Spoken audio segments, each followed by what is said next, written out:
Hi, if you're having picture problems with your Samsung 7 Series TV, then we can reset the picture. Maybe you've been trying to adjust something and you're not happy with it, or your kids have been playing around with it and it's gone completely off. Then you can reset it. All we have to do is hit the settings button, which is this button on the bottom left hand side here.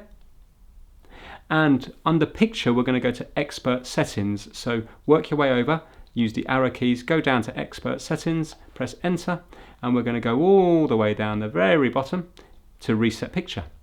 Press enter. It's asking you, do you want to reset it? Move over to reset, enter.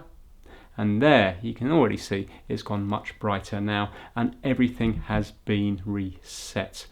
So if you have played around with it and you're not happy, at least you can put it back to how it was beforehand. If I exit that now, you can now see that it looks a lot brighter and it's a lot more watchable. Thanks for watching.